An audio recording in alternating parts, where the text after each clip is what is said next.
Boa.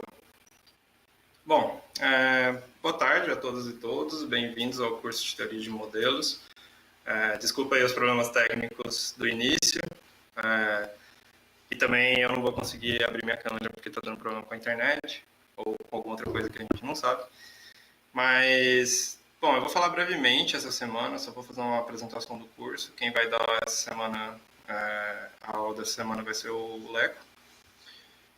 E, bom, nosso objetivo com esse curso é introduzir conceitos básicos de teoria de modelos, visando aplicações em álgebra. Existem aplicações em outras áreas, como grafos, como topologia, como teoria de conjuntos, mas a gente não vai trazê-las aqui. Bom, a gente escolheu álgebra porque tem alguns resultados bem conhecidos que dá para a gente fazer via modelos, e ele não tem tantos pré-requisitos assim, quanto topologia, por exemplo, teria. Bom, os resultados que a gente escolheu são bem interessantes, assim, são famosos. Eu vou dar uma passada por eles logo mais. E bom, nosso objetivo aqui não é dar a teoria pela teoria. A gente vai dar a teoria e vai motivar o uso dela com exemplos, com algumas aplicações bem interessantes dentro da própria matemática, mais específico na álgebra, né? Bom, esse início ele é bem focado na lógica, porque teoria de modelos é uma área da lógica. Então, quem não tem tanto interesse assim em lógica vai precisar um pouco de perseverança nesse início, mas fica tranquilo que a gente está tentando fazer uma abordagem bem intuitiva, sem perder o formalismo, porque tem esse balanço, né, entre formalismo e intuição. A gente está tentando manter ali nos 50-50. E alguns avisos é que participem, façam perguntas, tirem dúvidas, discutam entre si. Não sei se todo mundo está sabendo, mas tem um canal do Discord que foi enviado por e-mail, o e-mail que você utilizou na inscrição. E lá nesse canal do Discord tem salas para discussão e vocês podem usar lá e falar, expor suas perguntas lá. Que o interessante é que não só a gente responda, mas vocês mesmos, quem está fazendo o curso, responda, sabe? Se souber. E aí, até pelo número de gente, né? A gente não conseguiria responder todo mundo. Então, fica aí um incentivo. Esse início ele é bem importante para o que vai vir no futuro, tá? Então, é importante que isso esteja bem solidificado na cabeça aí de vocês. E sempre que a gente terminar um tópico, a gente vai fazer um breve resumo do que você precisa saber daquilo para o futuro, tá? Então, se você se perder em algum momento, espera que logo mais vai ter um resuminho. Toda aula vai ter uma lista de presença, que ela vai passar aqui no chat da live. Para você obter o certificado desse curso e dos outros cursos de inverno aqui do ICMC, você vai precisar ter no mínimo 9 presenças, de um total de 12. Cada curso tem um certificado próprio, tá? Então, você ter 9 presenças num curso não necessariamente não te faz ter o certificado do outro curso, enfim. E caso você não tenha feito inscrição em algum dos cursos, não tem problema, é só você entrar nas aulas e preencher o formulário de presença. Se você tiver as 9 presenças, você vai conseguir o certificado, tá? Não precisa ter feito inscrição. A inscrição era mais para a gente ter um primeiro contato, para a gente sentir um pouco qual era o interesse, para a gente se planejar, enfim. Bom, as aulas desse curso vão ser 4 por semana, de segunda a quinta. Elas vão ser todas das 14 às 15 horas. E vai ser aqui mesmo, nesse mesmo link. Só um cronograma. Esse cronograma ele é mais um direcionamento do que... Oi? Ah, sim, bom. Sim. Esse cronograma ele serve mais como um direcionamento do que algo que a gente vai seguir em absoluto, tá? É só para direcionar mesmo nossas aulas. Mas a ideia é que na semana 1, o Leco vai dar os conceitos básicos de teoria de modelos, vai falar sobre relação entre modelos e vai terminar com os teoremas de Lorenz-Kolln-Tarski, que são teoremas bem importantes da área. Quem já teve algum contato com modelos, com submodelos elementares, principalmente, em topologia, alguma coisa assim, com certeza já viu esse teorema, ele é bem importante. Tem dois, na verdade, né? Tem o para cima e o para baixo, a gente vai fazer os dois. Na semana 2, eu vou falar sobre eliminação de quantificadores. Com a eliminação de quantificadores, que é uma ferramenta, um método de demonstração, eu vou demonstrar o Nostelensatz, que é um resultado bem famoso do Hilbert, em geometria algébrica. E vou terminar provando o 17º problema de Hilbert.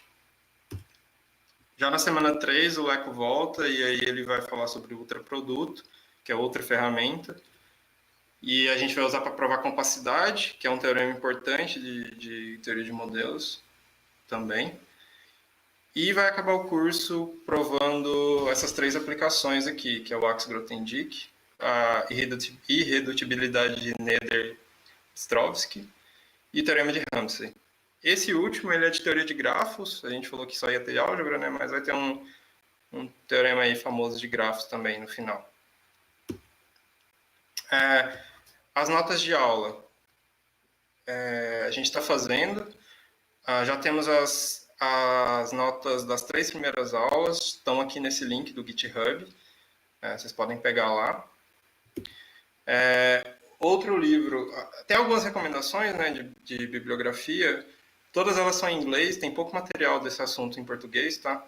Até por isso que a gente está fazendo as notas, mas em inglês a gente tem o livro do Dodds, a gente tem o do David Marker, tem o do Rhodes, e esse paper do Victor Zhang, que ele faz alguns dos resultados que a gente vai fazer aqui de aplicações em geometria algébrica. Vão ter outras referências que a gente vai usar, para ultraproduto a gente vai usar outra coisa, mas aí, à medida que for necessário, a gente vai divulgando. A base são essas coisas aqui. Só uma propaganda, rapidão, aproveitar aí a audiência. O ICMC tem uma série de projetos muito legais. Um deles é a Acta Legalicus, que é uma revista que alunos escrevem. E é bem legal, vocês podem olhar lá. Tudo isso aqui é de matemática, tá? O seminário de coisas legais é um seminário que a gente faz aí tem um tempo já no ICMC. Costuma ser na sexta-feira. E não toda sexta-feira, né? 2 por mês, mais ou menos. E tem bastante vídeo já no canal, no YouTube. Vocês podem procurar no YouTube o que vocês acham. Tem bastante conteúdo bem legal. E tem o Covida 20, que é um seminário, um ciclo de seminários que está acontecendo agora durante a pandemia. E, bom, eu acho que é interessante. Quem se interessar mais, tem o link lá no Discord. E vocês podem ver lá. Bom, acho que é isso que eu tinha de recado. E eu vou passar a palavra para o Leco. Bom curso para todos. E a gente se vê semana que vem. Porque essa semana eu não vou dar nenhuma aula. Beleza. Vamos então começar a nossa primeira aula. E já vou colocar o slide aqui pra gente então, para vocês irem acompanhando. Lembrando que vocês podem fazer perguntas durante a aula e eu vou tentando responder, só que só lembra que a gente tem um certo delay com relação ao chat, então pode ser que demore um pouquinho para responder, mas a gente vai ficar dando uma olhada. Beleza? Tá bom. Vamos começar então. Ok, o nosso objetivo de hoje então é a gente ter uma definição que seja suficientemente boa para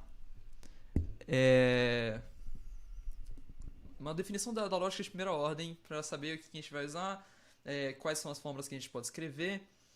Eu tô vendo o pessoal falar do som. É um problema porque o ganho do meu microfone aqui, ele realmente só vai até aqui e não dá pra ser mais que isso. Então, perdão, pessoal. Ok.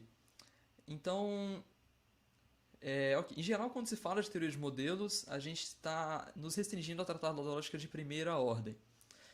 Isso significa que a gente vai estar adotando um certo conjunto de regras para fazer as coisas que a gente quer, e essa escolha impõe certas limitações no que a gente pode escrever. Ah, Deixa eu tentar chegar o microfone um pouco mais perto aqui. Acho que vai ficar um pouco melhor, pelo menos. Tá bom. E que limitações são essas? Essas fórmulas que a gente vai escrever, então, essas coisas que a gente vai conseguir falar, vão ter basicamente duas limitações essenciais, que são o seguinte: não dá para escrever fórmulas que sejam infinitas, e em geral a gente não consegue falar sobre subconjuntos de elementos. Mas ainda com essas limitações dá para fazer bastante coisa, certo? E o nosso objetivo hoje é então definir com precisão essas coisas, porque essas regras que vão guiar o que a gente vai fazer. Então, quando a gente falar, tipo, de acordo com essa técnica, a gente vai ter que preservam todas as propriedades. Que propriedades são essas que serão preservadas? São as que podem ser escritas em lógica de primeira ordem. Por isso que é importante a gente saber o que pode ser escrito com isso, como é que funciona. Beleza. Então, a gente vai falar sobre fórmulas. Fórmulas são essencialmente as coisas que têm algum significado, que dizem algo sobre alguma coisa. Então, o que elas são, onde vivem, o que comem, vai ser o que a gente vai procurar responder. Mas, essencialmente, são maneiras de se escrever uma frase, se formalizar uma frase, dizer algo sobre alguém em matemática, certo? Então, alguns exemplos. A gente tem, tipo, x é menor que y, você escreve desse jeito, com o x, o símbolo de menor, o y. Se você quiser falar que a adição é comutativa, você pode dizer que para todo x, para todo y, você vai ter que x mais y é igual a y mais x. E, por exemplo, se você quiser dizer que existe um elemento que é maior que todos os outros, você diz que existe um x tal que para todo y, ou x é igual a y, ou x é maior que y.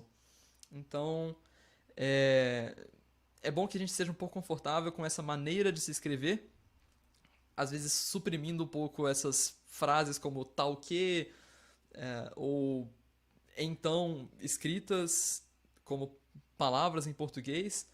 Quando a gente for tratar das fórmulas mais formalmente, a gente vai acabar usando um pouco menos isso. Certo. E para escrever essas fórmulas, o que a gente vai usar? A gente usa certos símbolos, correto? Então, por exemplo, para todo, o existe, o símbolo da adição, o símbolo de igualdade, o símbolo de ou, e assim por diante. E esses símbolos que a gente pode usar vão constituir o que a gente chama de vocabulário ou linguagem. E eu acabo usando esses dois termos, mas são exatamente a mesma coisa. Eu só ora digo uma coisa, ora digo outra. Mas observa que, dependendo do contexto, a gente vai usar símbolos diferentes. Por exemplo, se a gente quiser falar de conjuntos, a gente tem que usar o símbolo de pertence, o símbolo de contido. Se a gente quiser falar sobre teoria de anéis, né, em álgebra, a gente precisa falar de adição, de multiplicação, do zero, do que são as constantes, né, para as identidades da multiplicação e da adição. E, por exemplo, se a gente quiser falar de grafos, a gente precisa dizer da relação de aresta, que diz que dois vértices estão ligados por uma aresta, certo? Ok, então, se o vocabulário é algo que a gente usa para escrever as fórmulas, e dependendo do contexto, a gente escreve coisas diferentes, como, por exemplo, grafos, conjuntos, anéis, a gente precisa de uma definição para vocabulário que seja ampla o suficiente de modo a permitir que a gente possa usar isso nas mais diversas ocasiões. Então, é bem razoável a gente definir certos símbolos que serão fixos para todos os vocabulários e outros símbolos que vão variar entre um e outro. Esses símbolos fixos é o que a gente vai chamar de símbolos lógicos. E eles são esses aqui.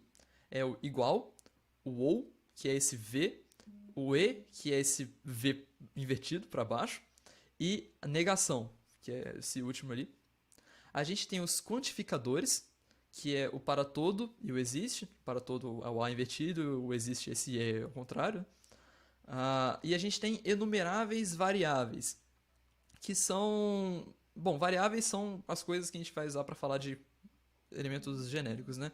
Então a gente tem, por exemplo, se a gente voltar nessa fórmula aqui, que diz que x é menor que y, a gente tem que x e y são variáveis dessa fórmula. Beleza. E por que a gente precisa de enumeráveis? Porque as nossas fórmulas podem ser tão grandes quanto a gente queira. A gente pode ter uma fórmula com 200 variáveis, com 500, com 1 milhão. Não importa. A gente tem que poder fazer o tamanho que a gente quiser, menos infinito. Lembra? Deixa eu ver o que está acontecendo no chat aqui. O pessoal tá falando mal de geometria. Não, galera, não faz isso. Tá bom, então esses são os símbolos lógicos, que são os símbolos fixos para todos os vocabulários. Além desses símbolos, os lógicos, a gente vai ter os símbolos não lógicos. O que são eles? São esses símbolos que vão ser variáveis dependendo do vocabulário. Esses símbolos vão estar presentes em um vocabulário e não vão estar presentes em outro. Então, por exemplo, o pertence está no vocabulário de conjuntos e o mais está no vocabulário de anéis. E quem que são essas pessoas?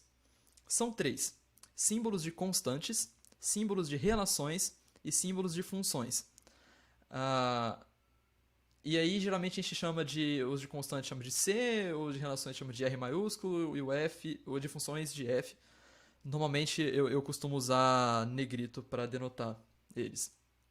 E o vocabulário, que contém essas coisas todas, costumo chamar de L. Então, essas nomenclaturas vão aparecer por aí. Beleza. Então, como muitas coisas na vida, fica muito mais fácil de entender se a gente der exemplos, correto? Então, como eu disse, cada vocabulário tem suas especificidades. E quando a gente quer dizer quem é um vocabulário, a gente só precisa dizer quem são os símbolos não lógicos, porque os símbolos lógicos são fixos para todos eles. Então, por exemplo, o vocabulário de conjuntos é só a relação de pertence. O vocabulário de grupos é uma operação e uma constante. A operação, no caso, é uma função e uma constante. Essa constante, no caso, o e ali. Que essa constante, na prática, depois vai ser o elemento neutro. Mas não vamos nos preocupar com o que as coisas são na prática agora. E o vocabulário de ordens é somente a relação de ordem, o menor. E é basicamente isso. O vocabulário, então, são esses menores blocos que compõem as fórmulas. São as letras que a gente usa para escrever as nossas frases, sendo essas frases as fórmulas, ok? E agora observe que os exemplos que a gente deu anteriormente, a gente já pode enxergar que estão acontecendo aqui, certo? Então a gente tem x menor que y no vocabulário de ordens. Menor é uma relação, x e y são variáveis. Vocabulário de anéis: para todo x, para todo y, x mais y é igual a y mais x. O para todo é o quantificador, que é um símbolo lógico. Os x e y são variáveis, que são símbolos lógicos. Aí você tem o mais, que é uma função, que é um símbolo não lógico. Você tem o igual, que é um símbolo lógico, certo? E é isso aí. Mas veja bem, a gente tem o x e o y e eles são variáveis. Mas o que são x mais y e y mais x? Eles são variáveis? A gente não disse que eram. Né? Quando a gente definiu variáveis, disse que eram as enumeráveis lá, que tinha um monte, e só isso. Essas pessoas, no caso, vão ser o que a gente chama de termos. Tá, alguém falou que sem os parênteses fica difícil de entender o terceiro ponto.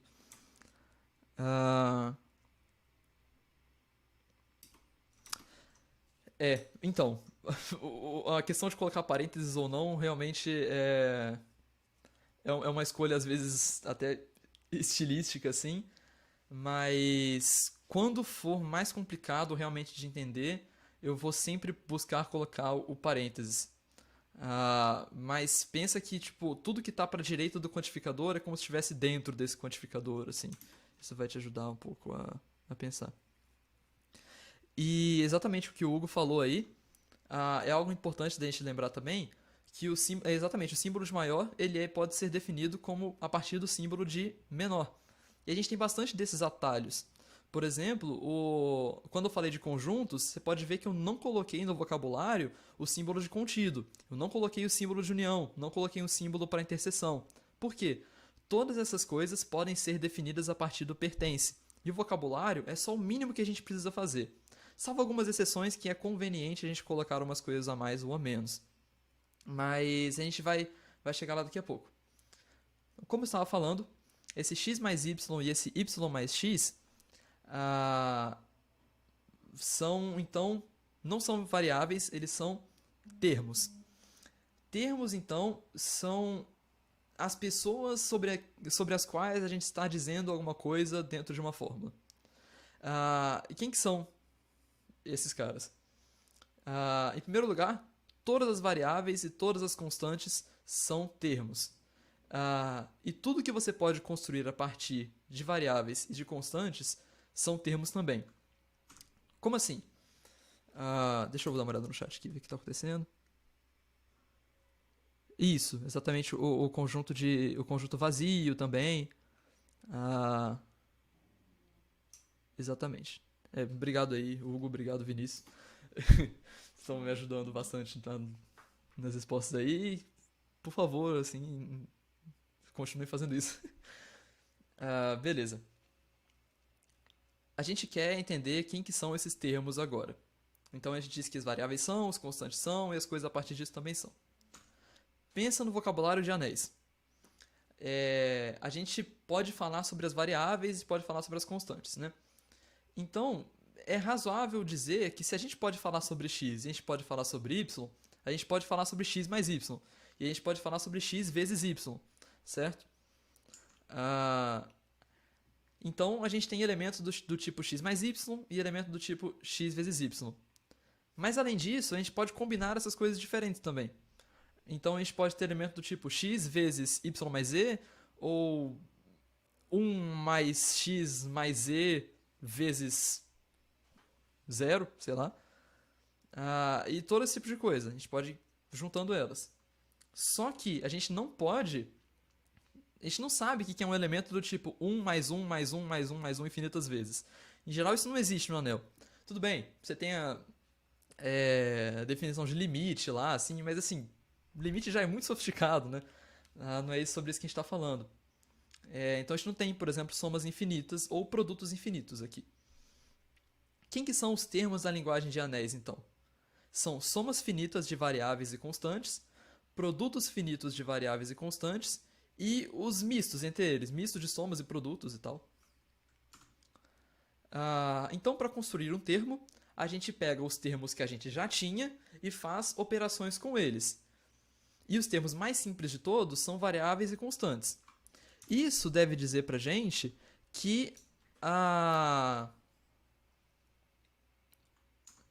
essa é uma definição indutiva.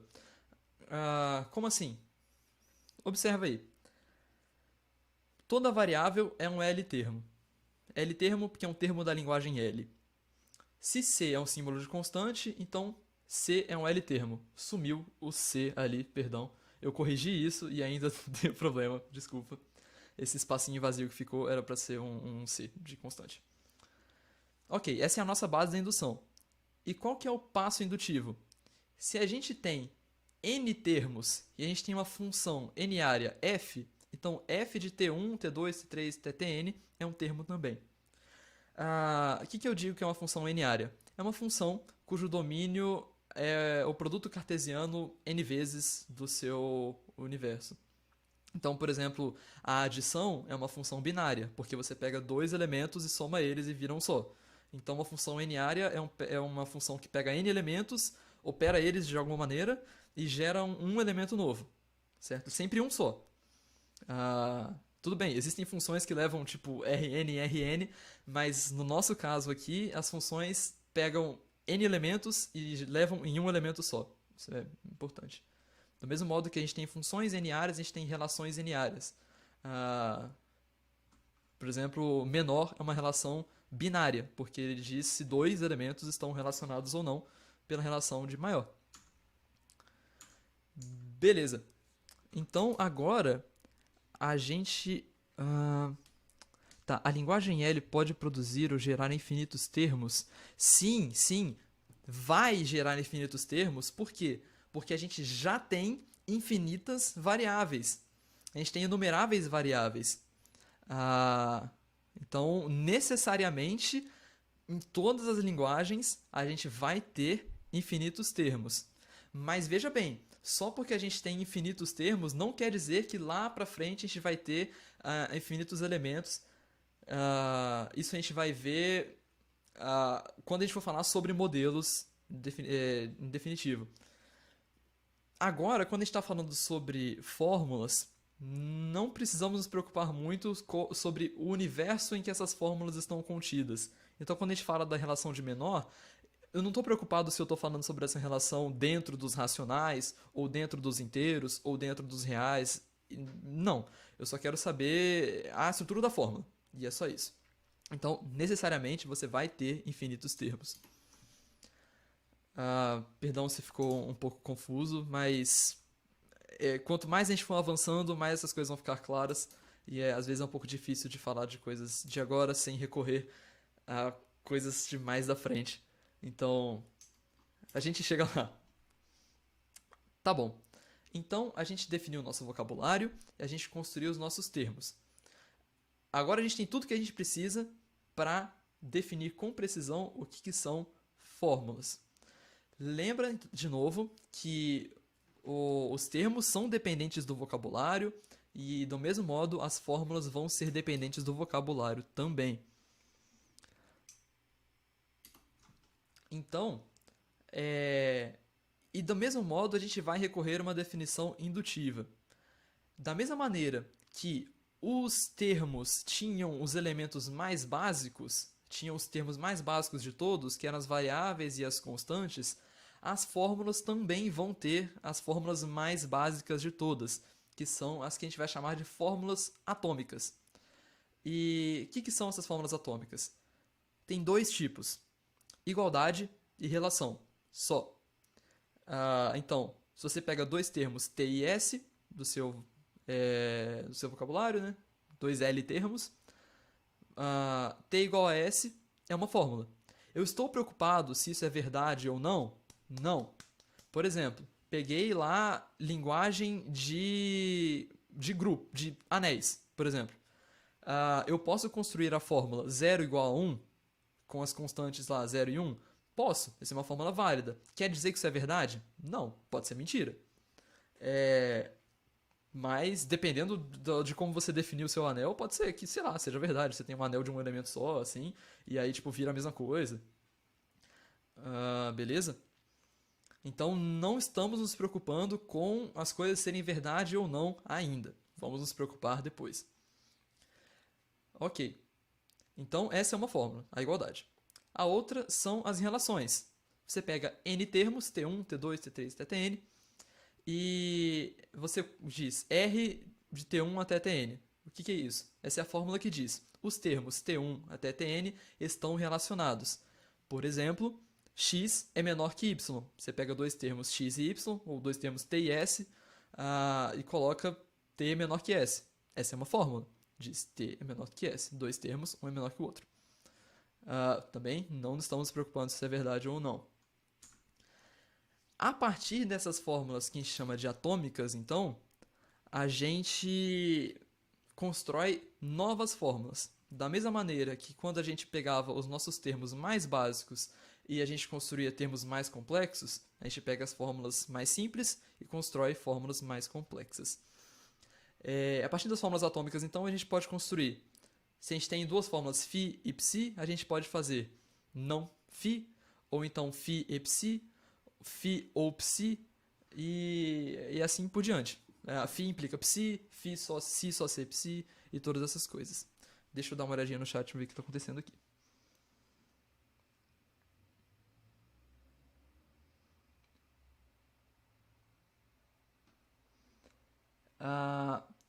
Tá bom. A questão do grupo ali, que o Vinícius até respondeu, né, que sobre a constante e tal. Realmente, você não precisa para definir a teoria de grupos lá, você não precisa colocar uma constante no seu vocabulário que vai funcionar depois como seu elemento neutro. Você pode definir isso a partir de uma constante. Mas, às vezes, é conveniente você ter uma constante a mais no seu vocabulário que seja uma testemunha de alguma coisa. Porque pensa, intuitivamente, assim, se você quiser, tipo, falar a sua fórmula de que qualquer elemento operado com um elemento neutro vai ser ele mesmo, você só precisa colocar constante. Você bota para todo x, x operado com e é igual a x, sendo e essa constante. Agora, se você não tiver ela, você vai precisar colocar, tipo, existe um x tal que existe um e tal que para todo elemento operado com ele vai dar ele mesmo. E aí, tipo, esse é, se você operar com esse cara, fica um pouco complicado. Mas não somente intuitivamente, isso dá uns problemas também quando você vai ver a coisa mais lá pra frente depois. Certo? Então, em alguns casos é conveniente, em outros casos não precisa, e a gente vai ponderando essas coisas assim. Mas voltemos a falar das fórmulas então. A gente falou das fórmulas atômicas e a gente falou que a partir delas a gente pode construir novas fórmulas. Além disso, a gente pode ter fórmulas com variáveis livres. Por exemplo, a seguinte fórmula atômica: x é igual a c, em que x é uma variável e c é um símbolo de constante do nosso vocabulário. Isso não significa muita coisa, né? Porque essa variável ela pode assumir qualquer valor, então você não está falando basicamente nada. Quando a gente tem um caso desses, a gente também pode ter fórmulas do tipo: para todo x, x é igual a c, e existe um x tal que x é igual a c. E a gente pode indicar essas dependências de variáveis livres dentro de uma fórmula como φ de x. Então, por exemplo, vamos supor que φ seja a fórmula x igual a c. A gente indica isso como φ, entre parênteses, x, para indicar que x é uma variável que ocorre livremente na fórmula φ. Ou seja, que a fórmula φ depende de x, essencialmente. Beleza, mas até agora a gente construiu poucas fórmulas. A gente pegou as atômicas e combinou elas ou colocou um quantificador. E agora que a gente dá o passo indutivo. A gente pega todas essas que a gente já construiu e a gente pode fazer as mesmas coisas de novo. E com essas novas, a gente pode fazer essas mesmas operações de novo. Um comentário sobre os quantificadores é que você poderia ter a seguinte fórmula: existe y tal que x igual a c. Nossa, mas esse y não tem nada a ver com a fórmula. Sim, você poderia fazer isso, não faz sentido, não importa. Lembra, a gente não está preocupado com noções de verdade ou de mentira, a gente não está preocupado com sequer as fórmulas fazerem muito sentido agora. Depois a gente vai se preocupar mais com isso. Vejamos então a definição precisa de que é uma fórmula.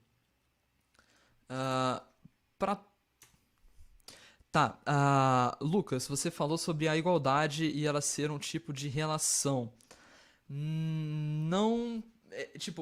Ela é uma relação? É.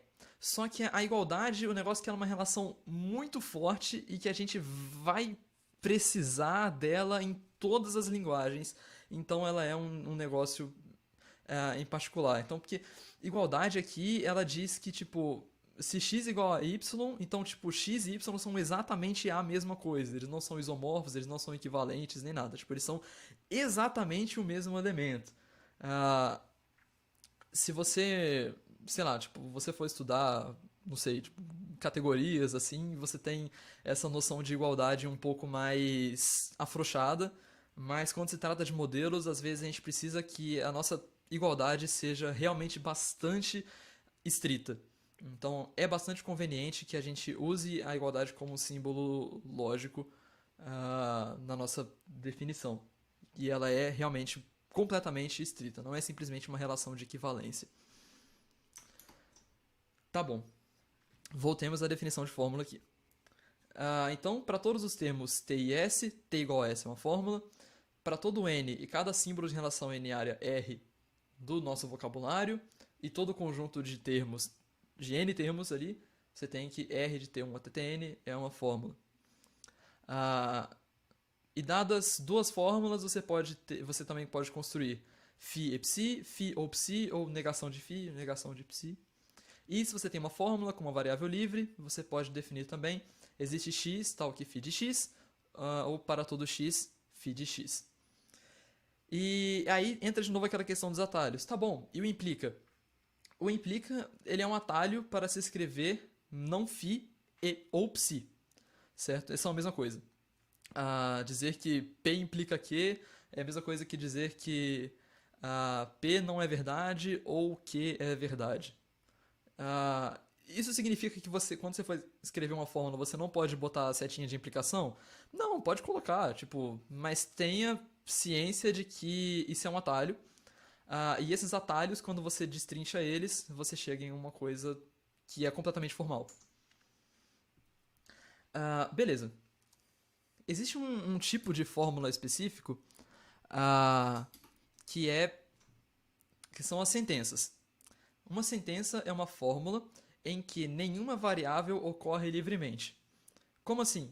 É muito mais simples se você olhar o exemplo.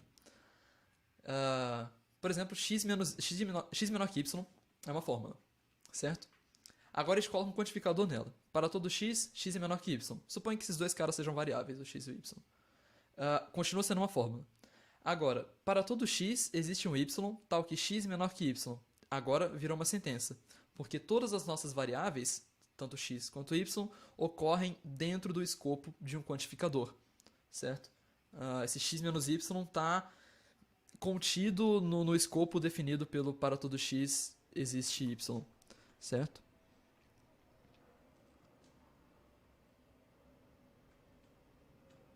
Tá, bom, é porque, tipo, o que a gente vai fazer aqui é bem clássico, assim. Ah, então, tipo, a gente se restringe a essa definição, assim, com igualdade e tal, tudo bonitinho. O link do GitHub eu mando daqui a pouco de novo. Se alguém tiver com ele aí na mão, talvez seja mais fácil. Em geral, então, sentenças elas carregam maior significado. Sentenças por si só elas dizem alguma coisa, diferentemente das fórmulas com variáveis livres que dependem da variável livre. E você pode pensar que as fórmulas então são passos intermediários para você chegar até as sentenças. As fórmulas são esses bloquinhos que você vai colocando no quantificador e uma hora chega na sentença, mas que a gente está mais preocupado mesmo é com a sentença, certo? Algo que é interessante é que muitas vezes a gente pode falar de fórmulas em termos de outras fórmulas que são equivalentes a essa. E, bom, definindo fórmula ali, anteriormente, a gente definiu completamente tudo que a gente pode dizer em lógica de primeira ordem, certo? Inclusive, lembrete de novo, estamos trabalhando com lógica de primeira ordem completamente clássica, sem nada, assim. Isso aqui é tudo que a gente pode fazer, então. Veja que dessa definição a gente nunca definiu que a gente pode falar sobre subconjuntos, a gente nunca definiu que a gente pode ter fórmulas infinitas. Então também não estamos tratando o caso de fórmulas infinitárias e etc. Então, uma fórmula do tipo existem infinitos elementos é uma coisa que a gente não conseguiria escrever. Mas, às vezes, isso pode ser equivalente a uma outra coisa, que é uma propriedade que pode ser escrita com lógica de primeira ordem. Então, vamos pensar nesse exemplo aqui. Pensa que você está na linguagem de grupos e você quer mostrar que um grupo é uma soma direta de subgrupos cíclicos de ordem prima. Como que você escreve isso usando ferramentas de lógica de primeira ordem? Você não consegue escrever isso, certo? Do jeito que está escrito aqui. Vai ser complicado, porque você não tem essa coisa do tipo, para todo subconjunto, para todo subgrupo. A gente nunca definiu isso, a gente só definiu para todo elemento, existe um elemento, esse tipo de coisa. Então, mas aí você lembra do teorema dos grupos abelianos finitos. Ele vai dizer pra gente que um grupo ser abeliano infinito e um grupo ser uma soma direta de subgrupos cíclicos de ordem prima é a mesma coisa. Então, você consegue escrever com lógica de primeira ordem que o grupo é abeliano. Que ele é finito vai ser difícil, aí você já não vai conseguir. Mas se você souber de alguma maneira que o grupo já é finito, assim, você souber tipo, exatamente a quantidade de elementos que ele tem, aí você vai conseguir. Então agora você conseguiu escrever essa propriedade que, à primeira vista, parece não ser descritível com lógica de primeira ordem, com coisas de lógica de primeira ordem. Ah, beleza.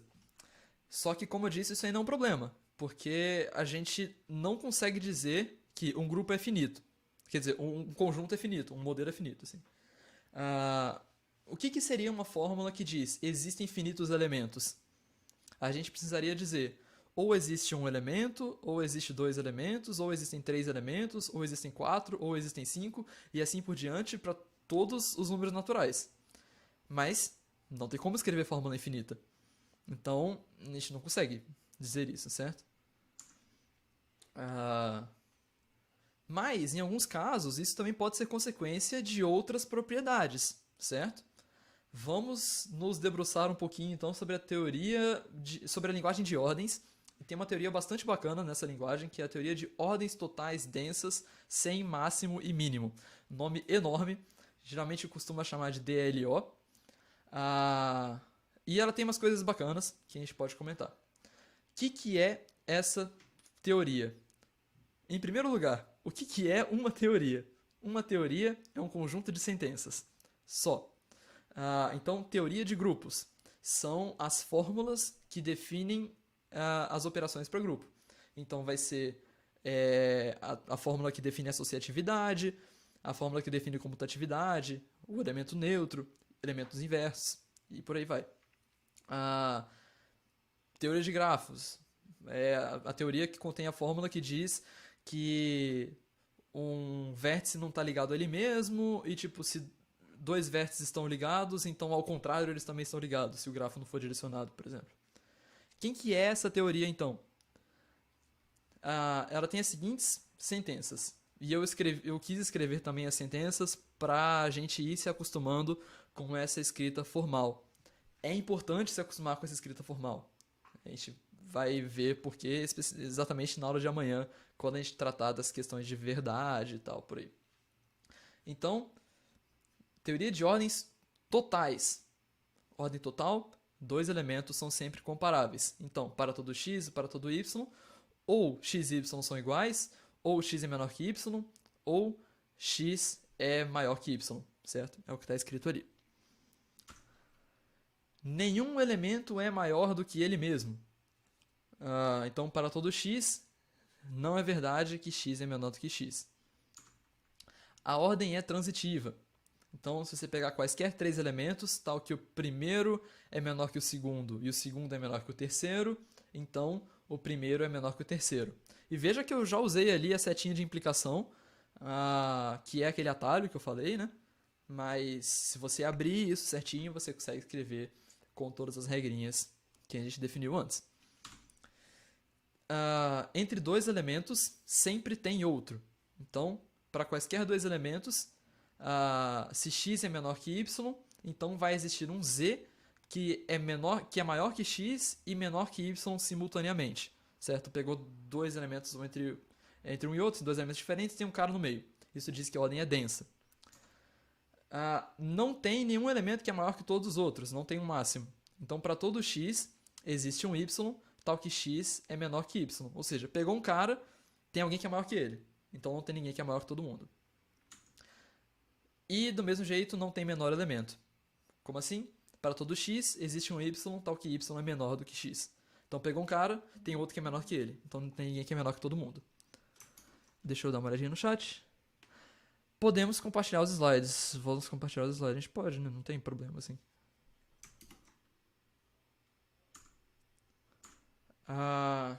Então, observe. Suponha que todas essas sentenças sejam verdade agora. Eu disse que a gente não ia falar sobre verdade. Menti, vamos falar agora sobre isso. Suponha que esses sejam axiomas. Que você tem que tudo isso é satisfeito. É possível existir finitos elementos? pensa um pouco assim, você consegue um universo, um conjunto ordenado, que essa ordem seja total, que seja densa, que não tenha máximo nem mínimo e que tenha finitos elementos? Não, porque não pode existir um elemento maior que todos os outros. Se tiver finito, isso vai acontecer, a menos que sua ordem seja meio patológica. No caso, como era transitiva, isso não vai acontecer, porque você não pode ter tipo x menor que y, que é menor que x. Porque... por que isso não pode acontecer? É uma consequência do outro axioma lá de antes. Porque se x é menor que y e y é menor que x, então pela transitividade, x é menor que x, só que ninguém pode ser menor que ele mesmo. Certo? Tá meio difícil de ler sem parênteses. Mau costume meu. Eu vou realmente tentar ver isso mais à frente. Douglas perguntou se x menor que y pode ter diferentes regras semânticas. Pode ter diferentes regras semânticas. A gente vai falar sobre semântica amanhã, certo? Tá bom. E aí, beleza, a gente fez um monte de fórmula, a gente fez um monte de coisa que nem fazia sentido, porque, veja bem, do jeito que a gente definiu fórmula, a gente podia juntar quaisquer duas coisas e fazer, tipo, o que a gente quisesse.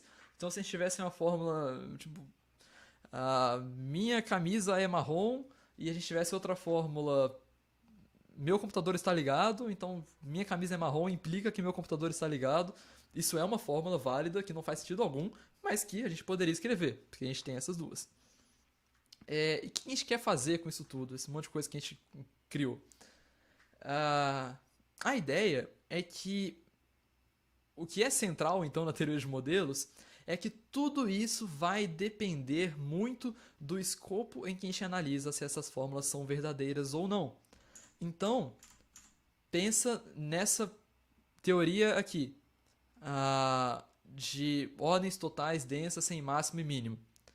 Quando eu falo, você tem um conjunto ordenado, todo mundo é ordenado lá dentro, entre dois sempre tem um. Provavelmente o exemplo que você pensou que satisfaz isso tudo aqui são os racionais e são os reais, certo? Ou então tipo, intervalos de números reais. São coisas que satisfazem isso tudo. E quando a gente começa a olhar então para essas sentenças em universos específicos, é aí que a gente vai começar a falar sobre a teoria de modelos. Então, os modelos vão ser esses universos em que essas fórmulas são verdade. Então, por exemplo, se você pegar os números naturais, com a ordem nos números naturais, você vai ter que ela é densa? Não, porque entre 2 e 3 não tem nenhum outro número. Entre 5 e 6 não tem nenhum outro número. Então, os números naturais não serão um modelo para isso. E com esse tratamento formal, então, a gente vai ser capaz de olhar para as fórmulas a partir das estruturas e para as estruturas a partir das fórmulas. Como altera a colocação de parênteses em uma fórmula? O parêntese, ele é uma coisa meio meta, assim, em que sentido? O parênteses não é a gente não definiu formalmente ali o que é o parênteses, mas é algo que a gente pode usar só para ajudar a gente a ler. É só um recurso para facilitar a leitura. Assim, não tô muito preocupado com a definição formal de que é um parêntese, que é uma vírgula, por exemplo. Beleza. Então aqui foi o que eu falei. Então, falando ainda sobre as teorias de ordens densas, totais, sem máximo e mínimo, a gente tem esses exemplos mais fáceis, que são os reais e os racionais. Algo que é interessante provar é que todos os conjuntos ordenados que satisfaçam todas aquelas propriedades vão ser completamente indistinguíveis por sentenças em lógica de primeira ordem. Como assim? Se você escrever uma sentença no vocabulário de ordens e ela é verdade nos reais, necessariamente ela é verdade nos racionais. Necessariamente ela é verdade em qualquer outro conjunto ordenado que satisfaça as sentenças. A gente não vai provar isso agora, mas isso é bacana porque então, se todos os modelos são indistinguíveis, a gente consegue saber então que todas as propriedades adicionais que os números reais tenham em relação aos racionais, por exemplo, que eles são completos, que os reais são completos, né? Tipo, toda sequência. Nossa, como é que é completo? Todo. Que o Supremo sempre existe lá. Ah, isso não pode ser uma sentença de primeira ordem, porque isso não é verdade nos racionais. Então isso é bastante interessante. Então a gente pode compreender essa teoria olhando para os racionais, olhando para os reais, sabendo que tudo que é diferente não é então expressível em primeira ordem. Ah, e bom, basicamente é isso aí que eu queria falar hoje. E o que a gente fez então foi exatamente definir essas sentenças de primeira ordem. Toda a sequência de coxinha é convergente, sim. É porque tem a definição que geralmente se vê no curso de análise 1, assim. Tá. E, bom, é basicamente isso aí. Essa primeira aula eu sei que talvez ela possa ser um pouco maçante e pode parecer que a gente não fez nada, porque realmente a gente não fez muita coisa. Então amanhã a gente vai se preocupar exatamente com modelos, de fato, o que são essas pessoas, o que é verdade, o que é falso, e a gente vai fazer também um joguinho, porque eu gosto de definições via jogos, para falar de satisfação de fórmulas, beleza? Então é isso aí, eu vou dar uma olhadinha nas perguntas para ver se alguém quer falar. Bibliografia, o Caio colocou no slide dele, então eu vou botar no GitHub depois. Vou passar o link do GitHub agora.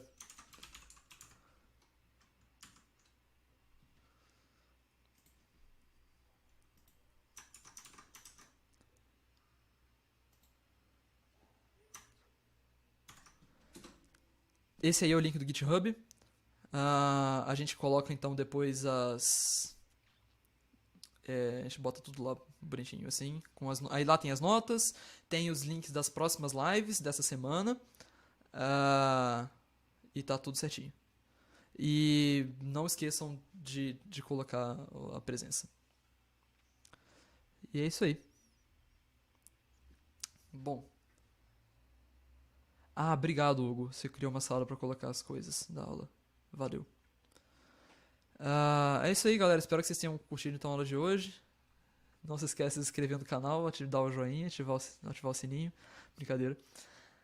E vamos continuar conversando no Discord, beleza?